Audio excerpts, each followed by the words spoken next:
Peace to the planet Earth. You know what it is. You know what I'm saying? Bishop Chronicles.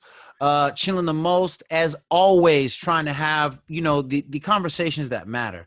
Like I know the world is crazy, presidential politics, wooty wap. And sometimes I talk about that, but I try not to. When you come here, I try not to talk about that because, you're going to get that all day, right? You're going to get that all day.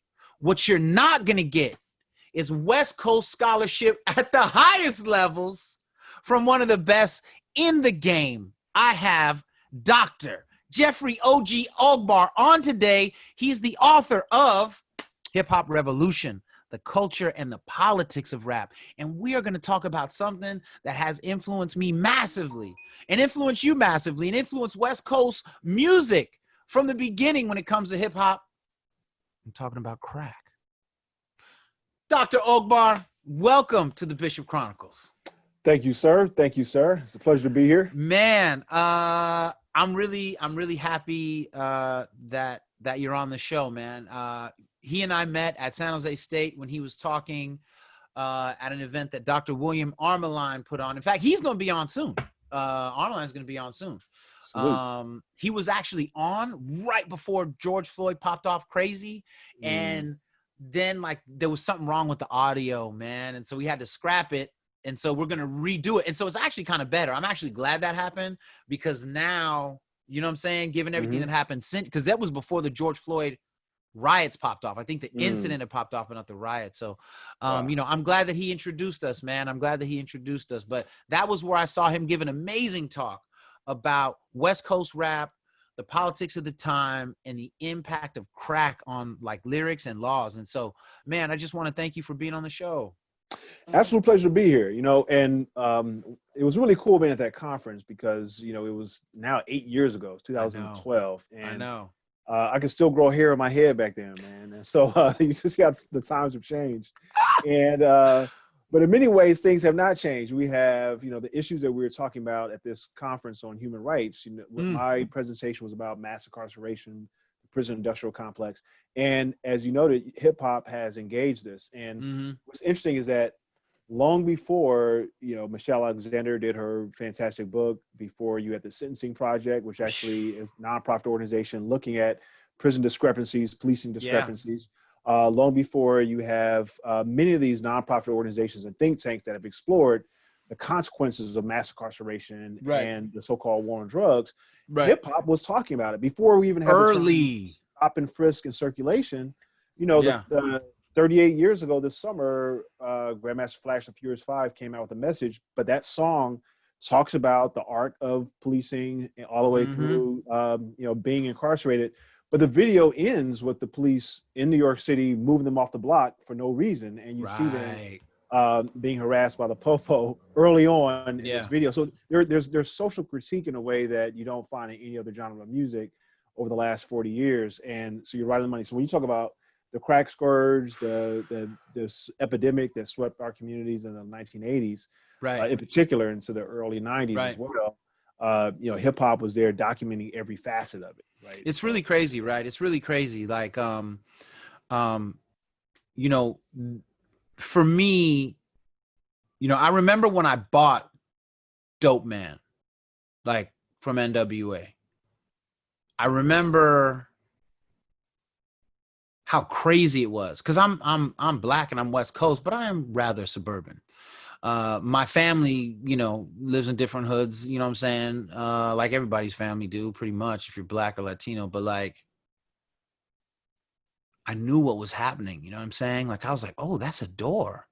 That's what they're doing up the street from Granny's house. You know what I'm saying? She'd be like, get off the court. You can't be at the park. There was this park in Lakeview. My grandma was she lived on Capitol and she was like, don't go to the park, and then not long after that, the first time I saw crack and the first time I saw somebody smoke crack, I was in high school, but I was in a car with these fools who bought the crack at the park that my grandma said never go to. And I remember when we pulled up, I was like, all these dudes could kill us if they want. And I didn't know what they were buying. You know what I mean? I was just in the car. And then we went to this other dude's old job. He worked he was a mechanic. And we went back into his mechanic spot, and then he was smoking crack in the back. And I was like, oh, oh, this is that dope man stuff. You know what I'm saying? Like, I got it. And when you look at Above the Law, you look at the Ghetto Boys, all of this stuff was really huge. For me, this connection and between music and drugs starts with the song The Bataram.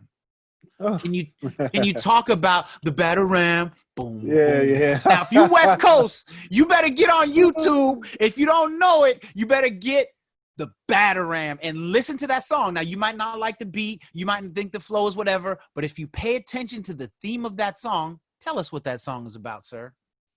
So yeah, I got animated because the song was it was probably I don't even know it's the very first song. It's probably the first song out of LA to get radio play, at least, that talked about this. It's not the first song to talk about war on drugs. You had 8 Million Stories, you had White Lines, you had even even The Message in '82. But it's actually probably the first, certainly West Coast song to talk about this. So this is in 1986. So what happened after the Olympics, Summer Olympics came to Los Angeles in 1984, and the LAPD, they were able to get some excess military materials because they want to be prepared for whatever might pop Terror off attack or whatever may happen. right? And so they ended up getting a modified military, like this V100 6-ton semi-tank vehicle from the Vietnam War, which is crazy. So we talk about the militarization of the police. LAPD had been on the cutting edge, although it's not the largest at the time. I would suspect New York and Chicago would have been larger police departments. But the police department, although not the largest in the country, it was at the spearhead of the militarization of the police, beginning with that's SWAT. Interesting. Yeah, so special weapons and tactics. SWAT, of course, comes out of LAPD. And when SWAT emerged, it was dealing with radical organizations, Sabayanese Liberation Army, of course. They were like nutcases, but these folks that were associated with the left. But you had, of course, shootouts with the Panthers. You had a massacre of Muslims in early 1960s, and so you have the police in LA, like other police departments, really, really hostile to Black people, hostile to Latinos. You have the Chicano blowouts, protests in the Vietnam War, and Chicanos in the Vietnam War as well. So you had a lot of different things going on. And before that, there was like the Zoot Suit riots. Zoot Suit riots in 1943. Yeah. So you have a long history of hostility with the police and communities of color. But when the militarization of the police accelerated, right? So when the rise of Black power and Chicano power in the 1960s, early 1970s, you have a rise of the militarization of the police that then accelerated in the 1980s with the crack. But also you have the intersection, just by luck, you have this, the Olympics coming there, and LAPD then getting this vehicle, this tank from the Vietnam War, and they acquired the vehicle in 1984, and then they started to, after the Olympics were over, they were like, hey, let's keep this and see what we can do with it. And in case, things get dicey, we have this tank. Right, we got this tank. How many people got a tank, right? And tanks are cool. Yeah, and they don't need keys. Did you know you don't need a key for a tank? If you get in the tank, you just go click, and you off. I had no idea. Yeah, you don't need keys. You just hop in and go, right? So they got this tank, and they decide to add this big, long battering ram thing to it. Yeah, and so like normally you would have a tank that shoots out. This had kind of like a big square, right? It was like a big kind of rectangle, and it would puncture walls and then pull stuff out, right? Exactly. So it had this big sort of thing at the tip of it, and it would pierce through. So they modified the tank. And again, it was classified as a semi-tank, right? So they would use this and identify places that were considered drug dens or crack houses, right? So they use this with Daryl Gates, with the chief of police. They say, we'll have these raids against these crack houses in our war on drugs. And so the interesting thing is that they had these raids that were like Breonna Taylor, and this is how much history repeats itself, where they ended up in the wrong houses, and they would end up finding hardly anything. So one of the raids, they burst into a home, destroying the home, where they found 2 women, 3 children. And this Gestapo-like raid, they found a 9-year-old boy eating ice cream. And so these police come in, militarized police. We can think about the sort of trauma of these people. And the little boy is there in the living room. He's, pleading for the police not to shoot. So when this happens with the living room, they destroy everything. They yelled to this little child, shut up, shut up. You know what's going on here. And so the police found no weapons, no cocaine, no heroin, no heavy drugs. They found a little bit of weed, which they could have found in any dorm room in USC, right? They could have gone to UCLA, USC. Right. Yeah, that's not. Brentwood. Yeah, you ain't making no sizable bust. We're not fixing to get to El Chapo because of that. You know what I'm saying? I mean, and in fact, it was not even marijuana for distribution, right? Right. So it was like a personal use level. And so when they arrested these two women who were in the house, and they placed the children in state custody. And so we think about when we think about the draconian reach of the LAPD with the battering ram, and you think about how traumatic it was, how frightening it was, but just how abusive it was, right? That this whole thing unfolded. And as a child, so this is 1986, so I'm 16, 17. And when this happened, I remember, seeing this kind of stuff in the news. Bam, Toddy T came out with it reporting. Toddy T, brother, batter ram. That's West Coast gangster music for real. Early. Yeah, early on. And so I think when you look at like Toddy T's song, it's a song that is very descriptive. And the way I use in my class, in my hip hop classes, I talk about the drug trade being explored really in three different frames. One, the sort of valorization frame, where you have someone like Migos, just talking about, Narcos and their song Narcos, sort of, or this dude, I'm in love with the Coco. What's my man's name? I'm in love with the Coco. Yeah. So, OT Genesis, right? OT Genesis song, I'm in love with the Coco, Fetty Wap, Trap Queen. These songs are now Genesis is from LA too, ain't he? I don't know where he's from, man. That's a good question. He was from, for some reason, I think because I saw LA. Snoop Dogg with him, I just assumed he was West Coast, but. Yeah, but those are songs that in those three different frames, the sort of valorization frame. It glorifies the drug trade. This is great. There's not really any discussion of the deleterious consequences of the addicts who consume the drugs or the people who are selling the drugs or the war on drugs, right? Just sort of like, I'm in love with the Coco. I get money. I get riches. Right. I get women, but they don't call them women. So all this is a sort of the wonders and joy of selling crack, right? And then the next level is the cautionary tale, which is what we get from a whole bunch of songs from back in the day. Would Dope Man be considered that? To some extent it is, right? Then you got the descriptive. So just to go with the cautionary tale, a classic cautionary tale is Ghetto Boys, my mind playing tricks on me, right? Mm-hmm. Where, Scarface is not only selling drugs, and not only the two first verse narratives are they selling drugs, but they're dealing with the consequences of it. They're dealing with guilt. They're dealing with paranoia. They're dealing with, even if they don't talk about the addicts themselves, which Night of the Living Bassheads talked about, right? Which Lines talked about, right? So you have songs where actually talked about the effects of that. Slow Down with Brand Nubian. So he talked about what it was for addicts and how their bodies were destroyed. They gave everything. They sacrificed their bodies. They sacrificed their families, their livelihoods. So it was about just the destructive power of crack. Right, like Night of Living Bassheads, right? Classic song that was, again, the cautionary tale. Yeah. But then you have this sort of just descriptive, like, this is what's going on, right? And Toddy T is a classic sort of, this is what's going on. He talks about it without the sort of, it's not and sometimes they can intersect the songs, but this song is a classic. Like, it's like a CNN, like Chuck D says, it's reporting. Insiders. Yeah, expose, you know what I'm saying? Yeah, it's very powerful, And then the other thing, the two songs that really speak to me about another aspect of the crack game, and this deals with the infrastructure and the role of North America. There you go. There we go. There you go. In the background it's all good. Hey, how you doing? You know what I'm saying? is Ghetto Boys, My City's Under Siege. Right? Because in that song, like, he mentions Noriega. All good. It might be a little distracting. So no. It's fine. All these lines in my face. No, I know. It's all good. So in Cities Under Siege, right? My City's Under Siege, they talk about Reagan and the Noriegas. Like, they talk like in depth, and it was really crazy because this was before Cocaine Cowboys. This was before, you know what I'm saying? Like, people really knew who Freeway Rick was. I'm talking about in the mainstream. On the streets, yes. You know what I'm saying? That was a very powerful song. And then the crazy thing was, I don't know if you remember, but on the cover of Above the Law's album, which to me was Dre's greatest production of that style. Like, before he came with the chronic funk stuff, that album by Above the Law was a masterpiece of like sampling funk and soul, and I mean it was just a master. It was better than Straight Outta Compton to me from a production perspective. But on that album cover, it's made up like a magazine cover, and it says, "Where is Freeway Rick?" And I remember, right, being like, "Who is Freeway Rick?"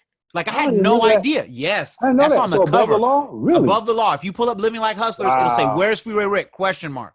Right? I love that song too. Yeah, I mean, right. You know, I know the beat, everything. Yeah, it was Man, it's not what you know, it's what you can prove. You know what I'm saying? They were hard. Like Above the Law was hard, but shout out to Layla 187. You know what I'm saying? KMG. You know what I'm saying? Chaos, the Go Mac, everybody. That was a hell of an album. But the thing is, I remember years later, I was working as a paralegal for a civil rights attorney, and that's when the whole. Remember, oh man, I feel bad. I'm forgetting his name. Who was the journalist that broke the whole Noriega thing? Remember? And then he ended up dead. Webb. Gary Webb. Gary Webb, right? So Gary Webb, look his name up. Gary Webb. He writes some books and some articles that came out of San Jose. San Jose Mercury, right? News, right? And I was working in San Jose. So once I did that, now here's what's crazy. I knew a lady who worked on the same floor. When I brought that story to her, she was so hood, even though she worked in law. She was like, "I used to work for Freeway Rick." I said, "Stop playing." She was like, "I did." She goes, "I know I'm hella broke and I'm just doing all this right now." She goes, "But I saved up enough money and I have it buried in case anything happens to me." I said, "You lying." She was like, "No." She told me all kind of stuff about what it was like in that time. And it wasn't until Gary Webb, I think that I began to understand what City Under Siege by Ghetto Boys meant and what that, I said, "That's Freeway Rick." She's like, "Yes, that's the same dude." I was like, "Oh my God." Right. Wow. And then you go from that to having the existence of Rick Ross, who is a CEO on the under, who beats up DJ Vlad and ends up paying for DJ Vlad's whole ability to create Vlad TV. Like if Vlad doesn't get that picture of Rick Ross as a CEO, Vlad TV doesn't exist, because the beating that he took got him the money to create Vlad TV. Isn't that crazy? Money. Wow. Isn't that crazy? That's wild, man. That's a true story, homie. Wow. But what I'm saying, go ahead. No. I think this is absolutely fascinating. I mean, but go ahead with the story. So what I'm saying is, it wasn't until Gary Webb's stories and his subsequent, people think that the government killed him. People say that to this day, because he died under odd circumstances, 2 shots to the head, and it was ruled a suicide. Yeah, I was like, yeah, so someone can like shoot themselves once. Oh, my bad. Hold on, I didn't do it good enough. And so I thought it was like wildly suspicious as well. I remember reading about it, and they were like, "Yeah, nah, man, some people can commit suicide by shooting themselves twice in the head instead of just the usual once. They want to do it, twice." Which I'm not an ME. It sounds preposterous and absurd, right? Again, I'm not an ME. I don't know how the human body operates. Right. I'm not good with CSI. You know what I'm saying? Yeah. But to me, it sounds wildly suspicious. Like, with a revenge is best served cold. So there are some people who felt they need to wait a few years and catch them slipping later. So when you think about hip hop, like, to what degree would you say crack cocaine influenced hip hop? Like, if someone had no idea of the relationship, what would be like 3 things you would say? Like, if you've never considered this before, here are 3 things you might consider or look into. What would they be? 3 things. Early on, the aesthetics of hip hop, the business model of hip hop, and certainly the lyrical content of hip hop. Like, if we did not have crack, even people who are not, let's look at like Run DMC. They weren't talking about the joys of selling crack. Right. Eric B. and Rakim weren't talking about the joys of selling crack. Big Daddy Kane wasn't talking about the joys of selling crack. Right. The only people in New York City who walked around with big, giant, dope gold chains always were crackheads. I mean, crack dealers. Sorry, dealers. Always the dealers. Always the dealers. So if you were a successful medical doctor and you were black from Queens, you did not walk around with big old giant gold chains, right? If you were a successful, lawyer, right? Say you were Cornell West with your PhD from Right. Harvard, you were caking, You're doing it. and you're black with an afro. You did not have a big ass giant gold chain with like a 4-finger ring, right? And the only people, and you didn't see Who Magic did Johnson, that? you did not see NBA, you did not see Magic Johnson from the 80s walk around with a big old giant thick gold chain. That's so true. Dr. J wasn't doing that, right? So the Blood. only people who had that aesthetic were drug dealers, and that influenced early aesthetics in hip hop in terms of my ability to demonstrate my conspicuous success with military, with material sort of extravagance. So that was one element, right? The second thing about the business model, there's a book called Nothing But a G Thing by Ethan Quinn, and she looks into early hip hop sort of labels. She looks at Rap A Lot Records with Jay Prince. She looks at Ruthless Records with Eazy-E. And what she finds is that a lot of the hip hop folks had either directly been tied to the drug trade or familiar with it in other ways, to the point that they understood sales, distribution, business, and they understood that they can create their own legitimate business models by their familiarity with the illicit drug trade. Right. And it wasn't always crack. It might be weed, right? Right, true. But they understood it. And so it helped them do things that had not been done in any genre of music ever. So I'll say this before, I'll say this again, that of all the elements of what we might consider genius in hip hop, I think the most overlooked is the genius we might see in the business, right? In the business model.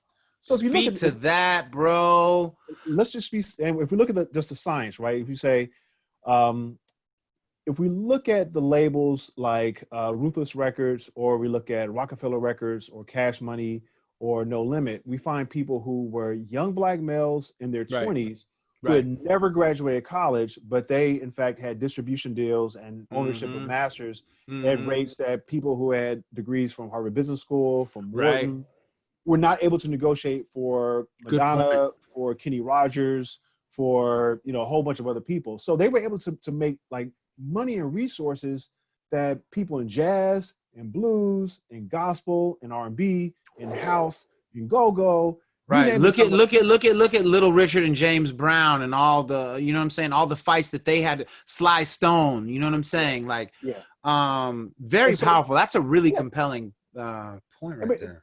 Just look, just looking at the numbers, you look at someone like Jay-Z, who now is, worth $1 billion, and this guy's worth more than Trump. And he and Trump were both born in New York City.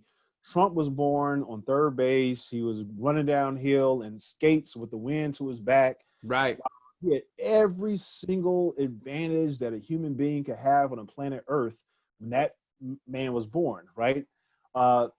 Except for being born to royalty in Europe, that guy he was born. It's true. That's a fair statement.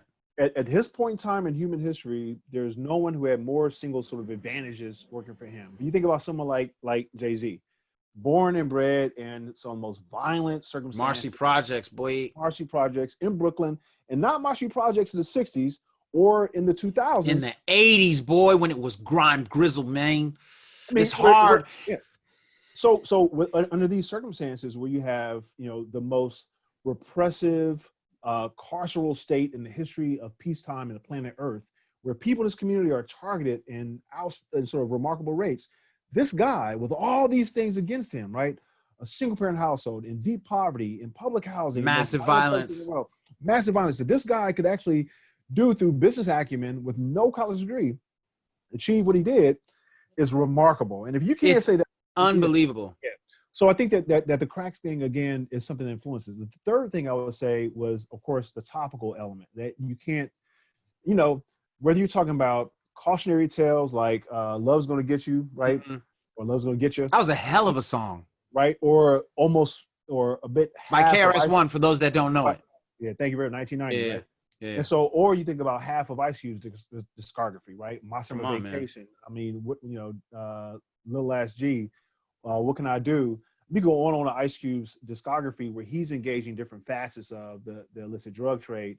And I think that in some ways, hip hop, I can imagine a world of hip hop as much as I don't I think the sort of cautionary tales that we see with Cube, or the Mm, cautionary tales we saw with Public Enemy or Good mm, Old Boys, they're very different than the tales where someone like some, like, I can say OT Genesis or some of these cats, Fetty Wap with Trap Queen. I keep going back, Migos with these cats. But I think a lot of these songs that celebrate the drug trade and talk about how great it is, how much money yeah, they make, all yeah, that. I think this is wildly problematic for all sorts of reasons, but the landscape of hip hop's topics, of course, would be very different had crack not been around, yeah. for better or worse. Yeah. No, no, no. I think that there's a lot of truth to that and a lot of power to that.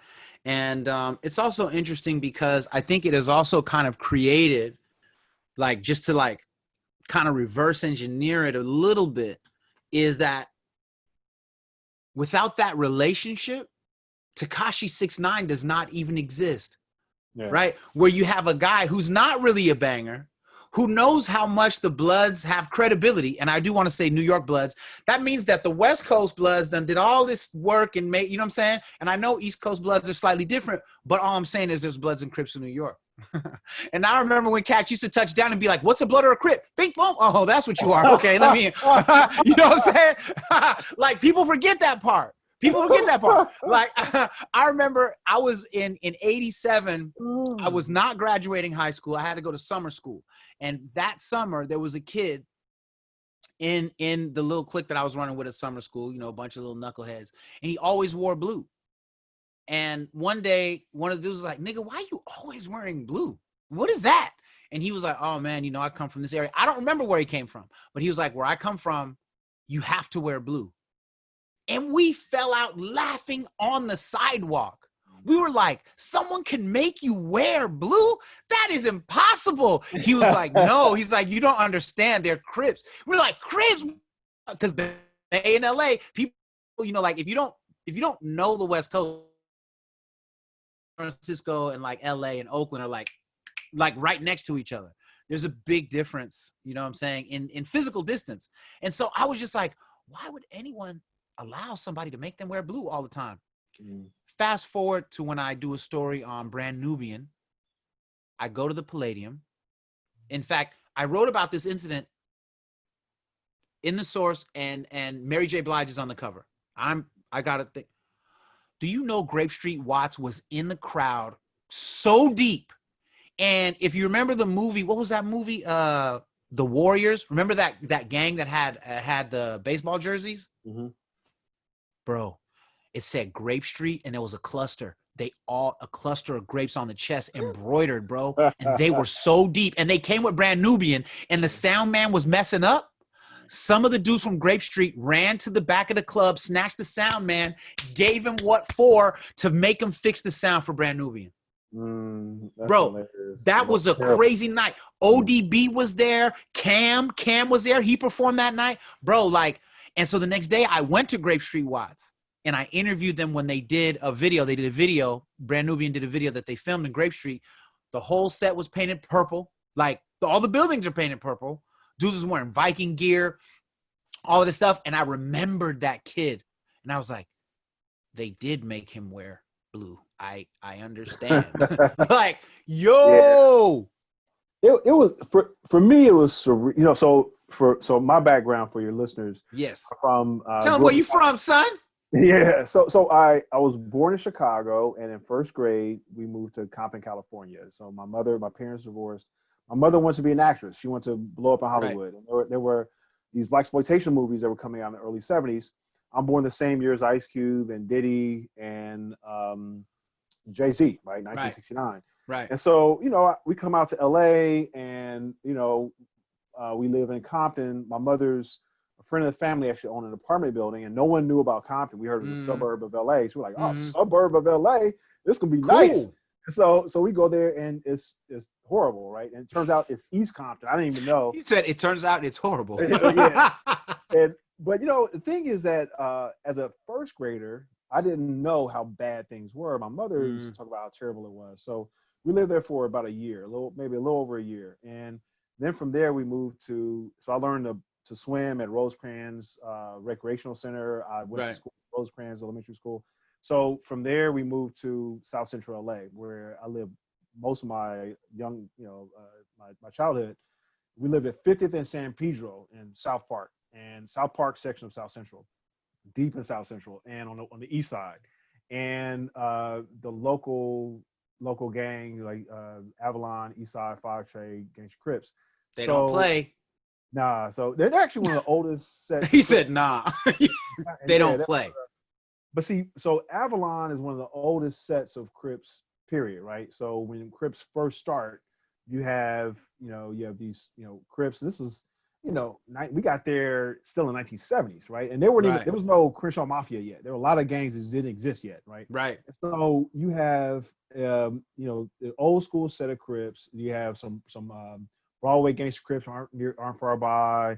Some Blood, some Pueblo Bishops, not too far by. Bishops? Yeah. Oh yeah, there you go. Your people. And so I'm not really affiliated. Do not shoot me. Yeah, good note for the people here, man. So the thing is that I was intimately familiar with this world, right? So I had deep familiarity with gangsters, and first time I ever smoked weed was with some Fire Trade, Avalon Gangster Crips, right? So right. First time, I remember I went down to the swap meet and we get my khakis and Croaker sacks, right? And Chuck Taylors. T-shirt, khakis, and Croaker sacks. That's Ice Cube, boy. Yeah. I didn't have I don't know if I had a sweatshirt. I definitely had the khakis and Croaker sacks. I had khakis, Croaker sacks. We had things called Nick Kickers, Chuck Taylors.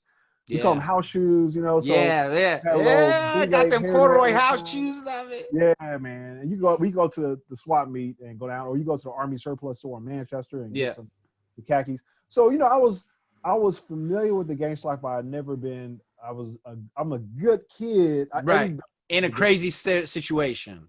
Yeah, and the thing is, like, nobody was ever coming to me. Like, I had a little gangster name, smoked weed, drank 40 ounces, wrote my name on the wall. But no, 0% of people were ever coming to me to go put in work. Like, nobody was yeah.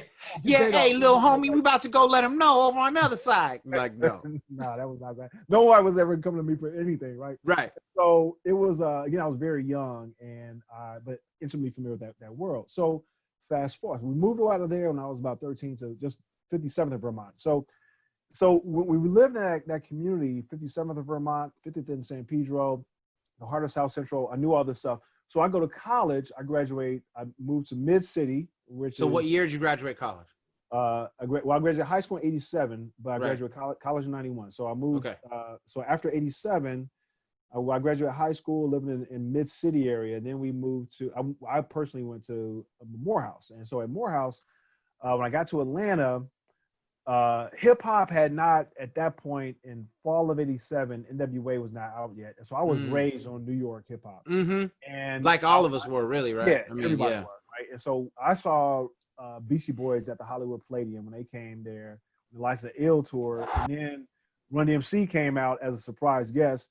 They were my favorite group of all time. I was grounded when they did that tour, bro.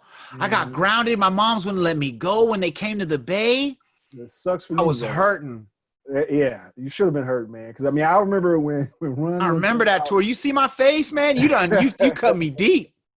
It was. I tell my students this that we went there to see the Beasties, but when Run DMC came out, and this ties into our narrative here.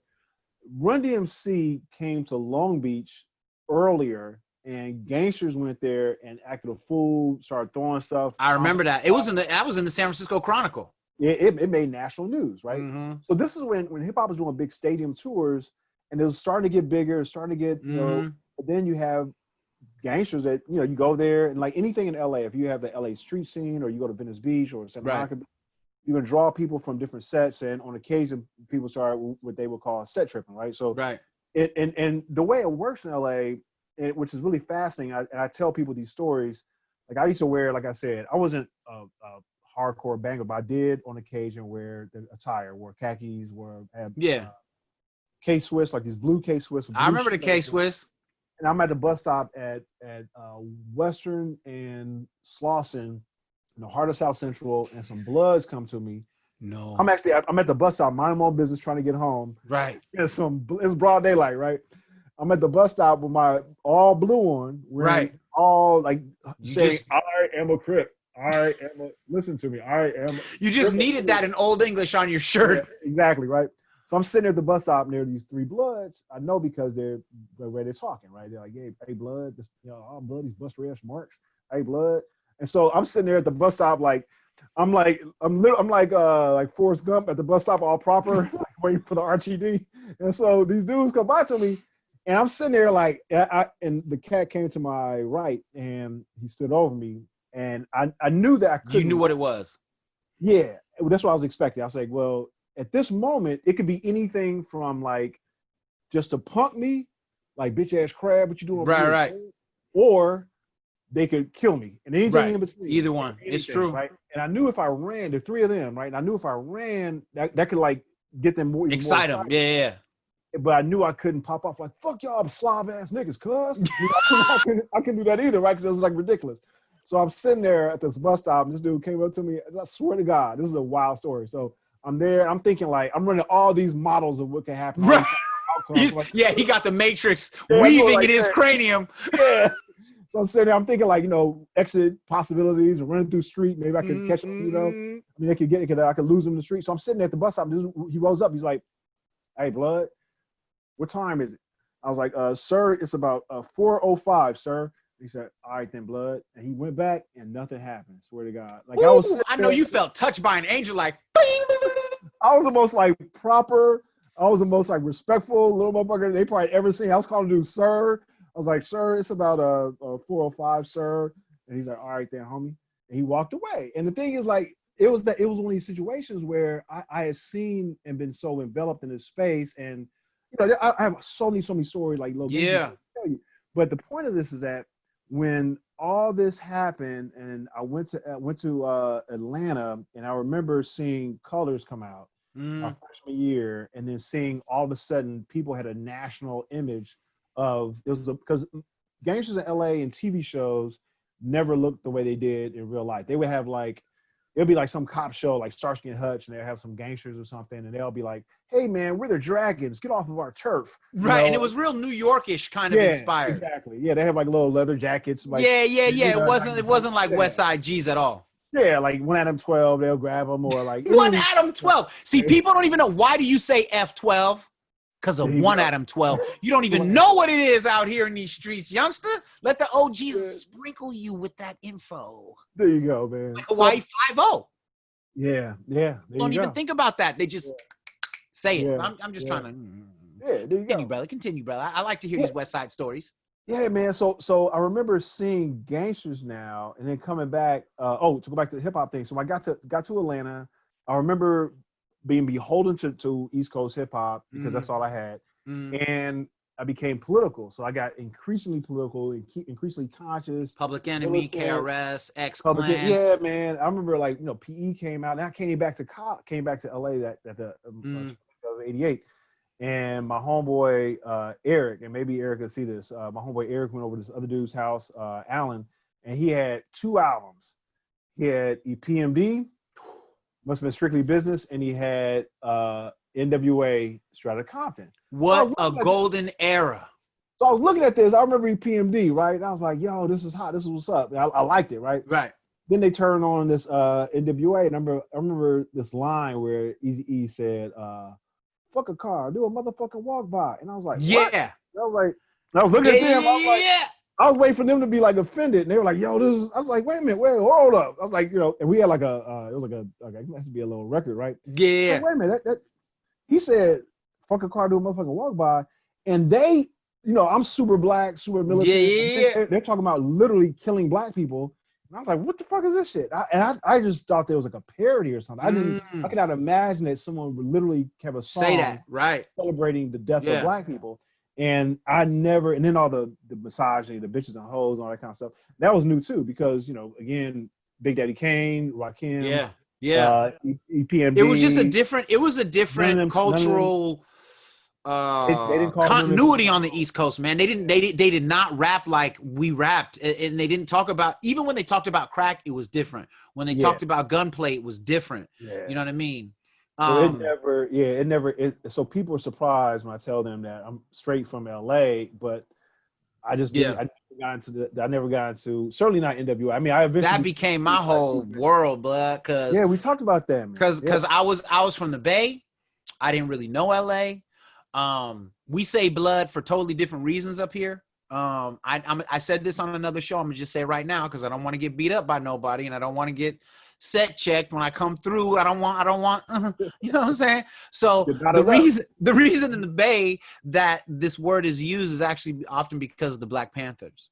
And that, you know, when the Panthers would teach the young ones or the kids, the Cubs, right, they would often call them the young bloods, right? So you young bloods need to blah, blah, blah. And that got shortened to bloods. So in the Bay, we use it all the time. And so when I went to Grape Street, you know, I'm Muslim. I had a big old red crescent on my chest because I was like, the only way I'm going to live is if they know I'm Muslim. I can't get, you know, I already look like Steve Urkel. I'm out here claiming I'm down with hip hop. I already know I'm going to just get beaten and jacked. And it worked. And when I would say blood, I'd be like, yeah, blood. There was an OG. I don't even know if he's still there. Elementary. He was an OG then for Grape Street. And I would say blood. And they were all looking at me, you know, because I came in brand new. I was like, why is he always saying blood? And I said, listen, I'm from the Bay. It's a Panther thing. It got nothing to do. I said, so I'm going to try to not say it. But if I say it out of excitement, you got to understand that I don't bang.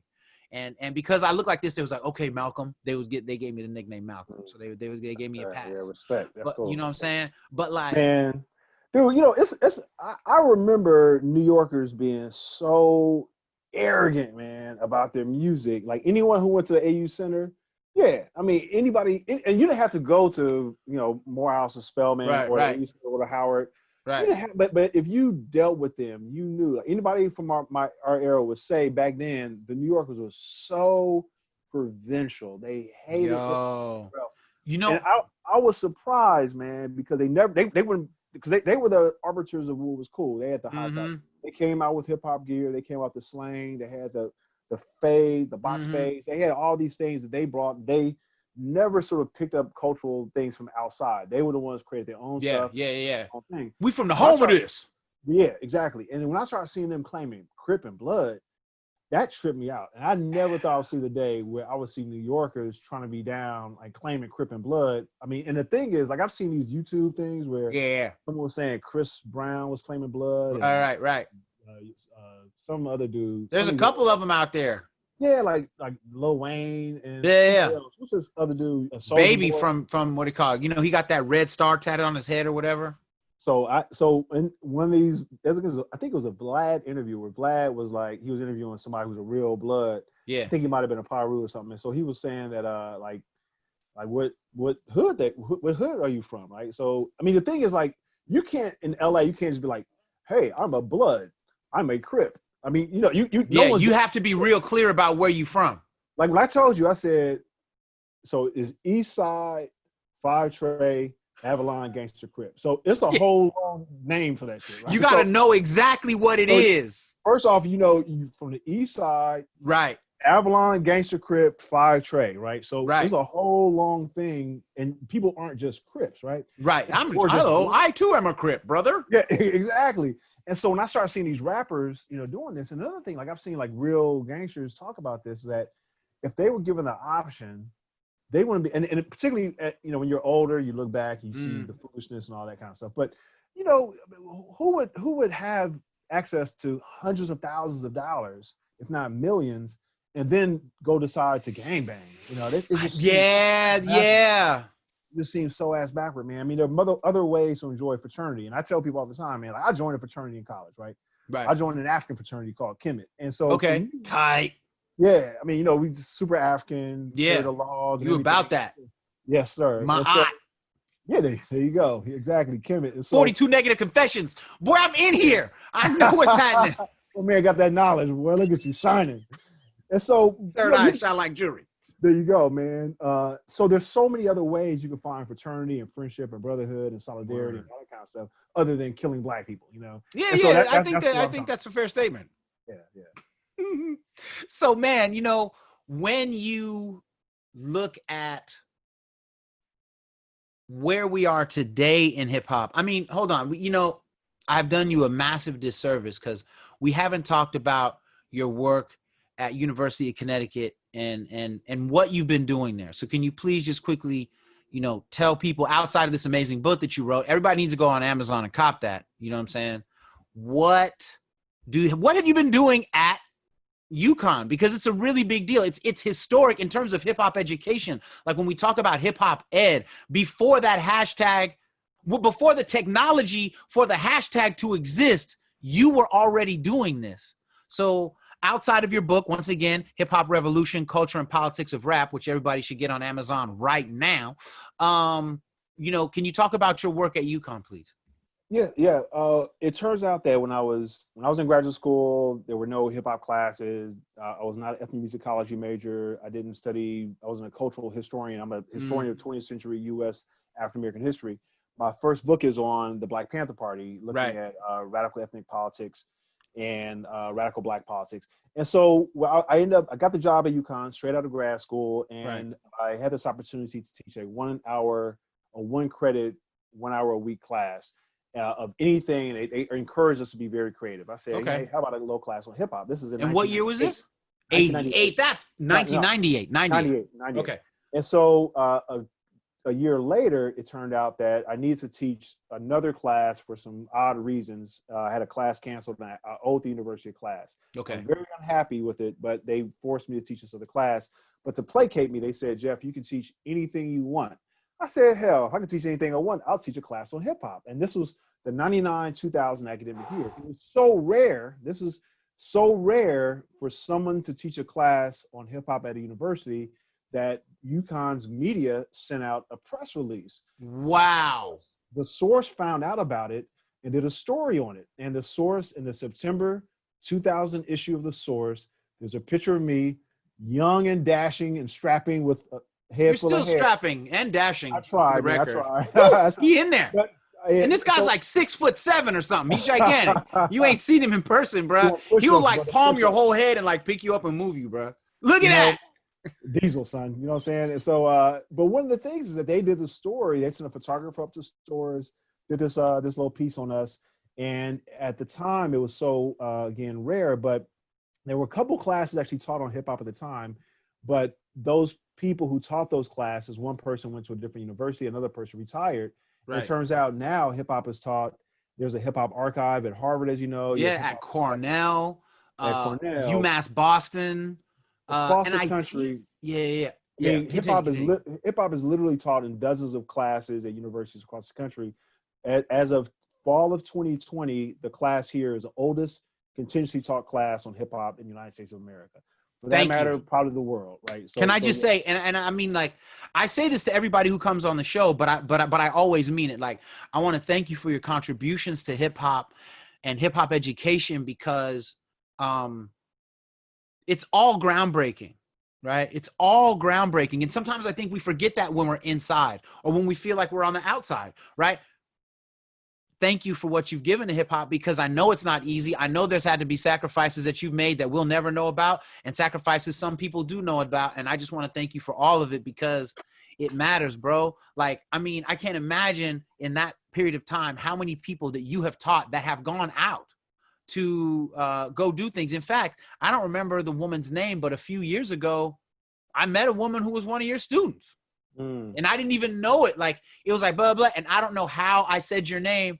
And she was like, oh, yeah, I took that class. But I was like, what? You know what I'm saying? Like, that's amazing, bro. That's amazing. It means a lot coming from you. I mean, you came out here. You actually gave a talk. You killed it. There was a hip-hop week at the University of Connecticut. The students loved it. Thank you. That was so fun, man. For a long time. Peace, Connecticut. There you go. Apathy, you know what I'm saying? Wu-Tang shouting out. Yes. So, but we really have had a great experience here. We've had some wonderful folks come through. We've had a lot of cool things. One of my highlights was bringing in terms of hip hop folks. We brought in a lot of people from. Right now, I'm the founding director of the Center for the Study of Popular Music. So we've brought in people who do jazz and pop music, and scholars who've studied this kind of stuff and published really fascinating things in documentaries and rock music and a lot of other things. But we actually had Lord Jamar from Brand Nubian come through, along with Apathy, an underground cat from Connecticut. Wow. And, it was a lot Lord of fun. Jamar and Apathy, that sounds like a sick concert and class. I know, and they were together. I'll sign up for that. Yeah, they were together, man. It was really cool. And so I'm sitting there as a I saw my man the Million Man March in 1995, right? My man Lord Jamar. So of course he doesn't remember because he Right. wasn't I mean, it was the Million Man March. There was a lot of brothers that happened to be there that day. come up and giving them a pound, right? So I'm there. I'm selling like T-shirts, like anti-coon T-shirts, like Yeah, like yeah, the yeah, Million yeah, Man yeah. March. It had like a coon with a Yeah, line. yeah. They had this whole thing. So I'm selling T-shirts. And I look like, yo, KMD. Snap, this is my man. Exactly. It's like almost like a KMD joint. So I saw my man. I was like, yo, Snap, that's Lord Jamar. So I went over to him. I was like, hey, what's up, guy? I want to say what's up. Yeah, He was yeah. cool. He was gracious. I remember he Yeah. came. Lord Jamar's hella cool, man. People Yeah, people man. think because of his Vlad videos that he's not that cool. He's pretty cool, man. He's smart. Yeah. And we had it was a great time, man. So being here over the years, we've had when Prodigy got out of prison and had his brand new his autobiography was Yeah. this is in spring of 2011. So for Prodigy had just come out of prison for a stint, a few years he was in prison, and his first book stop was in Manhattan. Mm-hmm. His very second book tour stop was at Storrs, University of Connecticut. I got a chance to interview him in front of a great audience of really engaged fans. And so, being a fan, but also a scholar of hip hop, it's been, I can't front, like the little kid from South Central LA. Never stops being alive, right? I mean, dude, I was with my homies back in the day, man, banging nickels on the concrete into quarters, into slugs, going to the laundromat to get $2 a nickel. My guy. Right? Get 400% profit, right? And so my God. I know it's terrible, man. So don't do that, kids. Do not. Yeah, stay away from that. Yeah. Get into cryptocurrencies now. I mean, what kind of hustle gives you a 400% return like that, man?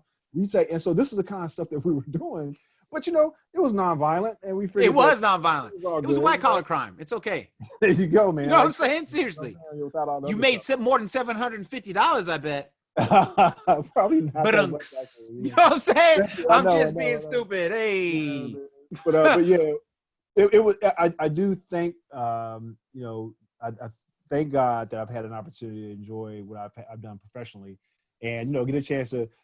Before I say this, I know we run out of time, man, but for years I read your byline, right? So I remember Adisa Banjoko. So I know, my best friend, as you know, his name is Adisa. So the name always stuck out because, dude's a writer as well. So yeah, it was really cool to see your name in different publications over the years and then get a chance to share a panel with you. That was so cool. It's one of the things I've enjoyed about this profession, man. Really getting a chance to. No, I think that,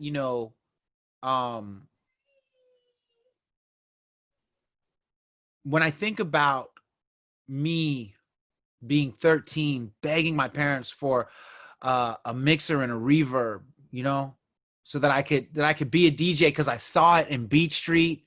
I wanted it. I knew that I knew that people made mixtapes, but I didn't see what the setup was until Beach Street. And my dad got me a reverb and a mixer. My mom took me to Radio Shack. You know what I'm saying? My dad hooked it up. And he just, from knowing electronics and watching Beat Street, he knew how to scratch. Like my father taught me how to scratch. That's hella deep. He's like, what? So you can do that. And what it was is that I had the first hip hop single that I had was, I think, Rocket on 45, by Herbie Hancock. Right. But I knew you needed the 12s to make it happen because I by this time I had actually knew a friend who had a setup, so I kind of knew what I needed. But so I had this Eddie Murphy's first comedy record. He's on the cover and he has a rose in his hair. I don't know if you remember. Yeah. So I took that and he goes, and in the very beginning of the skit, he says, everybody just wants me to do buckwheat. And he goes, he's imitating a white guy. Goes, do buckwheat. So I would just scratch. I would be in my room just going buckwheat, buckwheat, buckwheat. And so that was my beginning. To imagine that getting me to this conversation on this podcast after having spoken at so many universities and written so many articles and have to be able to travel and meet so many people, man, I try to tell young people, when you think about hip hop, don't just think about it as a pastime. You could actually make a decent living, not as a rapper, right? You could be a hip hop attorney, right? Representing people. You could be a fashion designer. You could be a videographer. How many things did hip hop have to create on its own? You know what I mean? And so I hope that anyone listening, whether an adult or young, think about, if you love hip hop, and you want to thrive in it, there are lots of different ways, you know what I mean? And those ways morph in time, right? Because like the hip hop journalism has totally changed, right? Like the source, rap pages, you know what I'm saying? All that stuff isn't the same, right? But there's still hip hop writing, and there's this different ways to document it, man. So I want to thank you again. I want to remind everybody to, you know, wait a minute. How do people get a hold of you? Because I don't even think you're on IG. Do you exist? Man. I know, man. My social media my game is whack, man. So I am on Twitter. Finally, it was like it took me like hella years to get around to it. But yeah, I'm on Twitter. You know, Facebook, UConn. I have multiple websites at UConn. The main. What's your Twitter handle? Professor Ogbar. Prof Ogbar. PROF. Okay. OGBAR. Prof Ogbar. Cool, so, man. Yeah, so I'm out there, man, like that. Yeah, man, check the book out. You know, Hip Hop Revolution. It's been so good. It's done well. I'm proud of it, man. We do good stuff here at UConn. We've studied other genres of music, of course, and but hip hop has always been near and dear. Yeah. The class is going strong, man. We have 50 students in the class right now. It's a lot of fun. Really sharp students doing great, fascinating research. Yeah. So yeah, man, it's really good, man, being on the show and seeing hip hop's continued maturity. Yeah. Well, man, thank you again for being on the show. Appreciate you. Don't stop doing what you're doing, because it's important. I mean, you're a real pioneer of hip hop education. You're an authentic scholar of hip hop and history and beyond, quite frankly. And, you know, in these days and these times, to have access to a thinker like you means a lot to a man like me. It's an honor. It's an honor, man. Thank you very much. Keep up the good work. You're always doing great stuff out there. Thank you, man. West Coast, you know what it is. Bishop Chronicles, we out, boy. Yeah.